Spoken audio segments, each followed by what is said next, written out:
Hey everyone, and welcome to the lab. On behalf of Forge College, I'm absolutely thrilled to be your host today. So grab your magnifying glasses and maybe your best detective hat, because today's explainer is a full-on forensic investigation into smart contract security. We're taking a deep dive into testing and debugging access control scenarios. If you've ever wondered how top-tier developers actually find and fix those sneaky loopholes before the hackers do, well, you're in exactly the right place. We're going to examine a digital crime scene, hunt down some vulnerabilities, and then patch them up like absolute pros. Okay, let's dive right into this. Here is our detective's blueprint for today's case. We'll start by checking out the vulnerable vault. Then we'll master negative testing. After we've gathered our evidence, we'll compile the debugging report. And finally, we'll get to patching the exploits. Now, if you caught our previous explainer on role-based access with modifiers, you'll remember we spent a lot of time building the locks and keys for our smart contracts, right? We wrote modifiers, assigned roles, and set up our defenses. But, building the lock is really only half the battle. We're moving from just building these tools to actively stress testing them. We have to be absolutely sure those protections actually hold up under realistic and sometimes really hostile conditions. So today, we're stepping into the shoes of digital detectives. It's time to move from construction to verification. All right, let's kick things off with Section 1, the vulnerable vault. Every good mystery needs a crime scene, right? And ours is a seemingly simple smart contract that is practically begging to be robbed.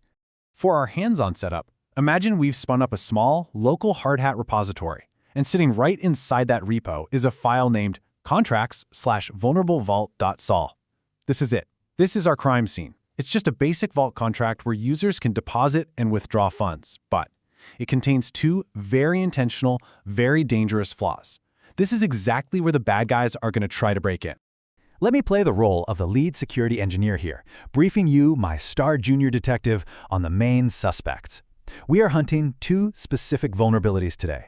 First up, an unguarded, public, initialize function. And second, a severely flawed modifier called only owner via origin.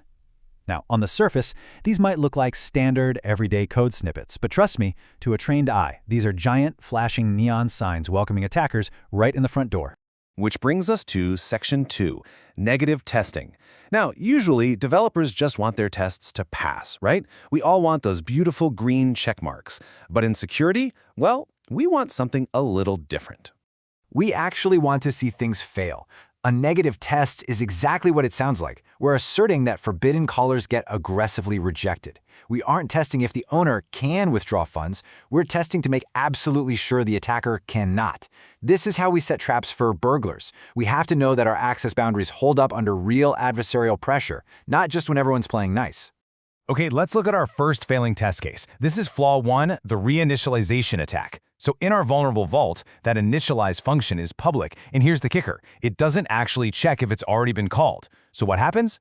An attacker just swoops in and calls this unguarded public initializer a second time. And just like that, boom, they overwrite the original owner's address with their own. They literally hijack ownership of the entire vault simply by asking nicely a second time. A good negative test here would simulate this and expect a failure. But in our buggy code, the attack succeeds, which means our test fails.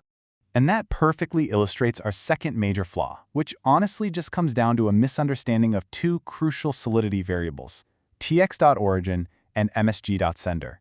Relying on tx.origin instead of msg.sender for authorization is basically like a bank checking the ID of the guy who ordered the pizza back at home instead of checking the ID of the delivery guy actually standing inside the vault. See, tx.origin is the original account that started the whole chain of transactions, but msg.sender? That's the direct caller of the current function. If you use tx.origin for your only owner modifier, you are leaving the door wide open.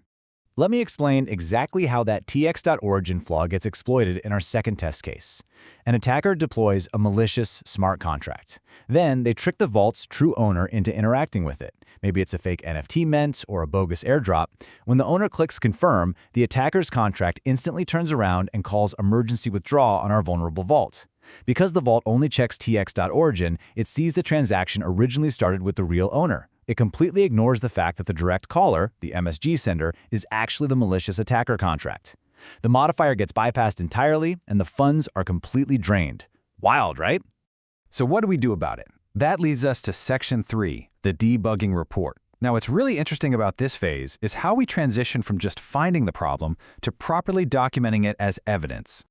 This requires a real mindset shift. I want you to remember this. Failing tests are evidence, not errors to ignore. Seriously, when you run your Mocha and Chai tests and your console just lights up red with failures, do not panic. Those failing logs are exactly what we need to solve the case. They're the fingerprints left at the scene.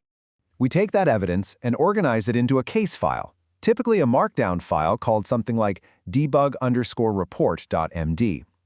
As you can see here, a professional debugging report has a very specific, clean structure. We document the reproduction steps, meaning how exactly did we trigger the exploit, then we include the failing output, like the raw stack trace. After that, we write down our root cause analysis. And finally, we propose the minimal code patch required to fix it. We map every single failure directly to a cause and a cure. And that brings us to our final action phase, Section 4, patching the exploits. Let's get to the good part and see how we actually apply our fixes and lock the bad guys out for good. This exact process right here builds a repeatable, highly professional debugging workflow. It's the exact same procedure used in top-tier security audits. Step 1, create a minimal reproduction of the bug. Step 2, run your negative tests to assert those forbidden outcomes. Step 3, form a hypothesis about the root cause using your debugging report. And Step 4, implement the minimal patch necessary to resolve it. Notice I said minimal, no massive, sprawling rewrites here, just clean, surgical fixes. So, what do our actual fixes look like in our patched file? First, we add a simple Boolean initialized guard to our initialize function. It just checks if initialized is true, and if so, it immediately reverts any future calls. Goodbye, reinitialization attack. Second, we take our flawed modifier and swap out tx.origin for msg.sender. Now, we only care who is directly knocking on the vault's door. Once we apply those patches, we rerun our test suite. And what do we see? Beautiful, glorious passing check marks. The negative tests that failed before are now successfully blocking the attacks. And just like that, we can stamp this file, security case closed. We've successfully investigated, documented, and secured the smart contract. Let's quickly summarize the concrete takeaways from today's explainer, because you're definitely going to want to add these to your developer checklist. Number 1, never ever rely on tx.origin for authorization. It can always be manipulated by intermediate contracts. Number 2, always guard your initialization paths so ownership can't just be overwritten after deployment. And number 3, keep those debugging reports tidy and reproducible. That reproducibility is what makes a security finding actually verifiable and fixable by your team. I want to leave you with this final, somewhat provocative question. What hidden access flaws are lurking in your untested modifiers right now? Have you really stress-tested your assumptions, or are you kind of just hoping the bad guys don't look too closely? Thank you so much for joining me today on behalf of Forge College. It's been an absolute blast walking through this investigation with you. If you want to dive deeper into Web3 security and really master these concepts, be sure to visit forge.college to learn more. Keep testing, keep debugging, and stay secure.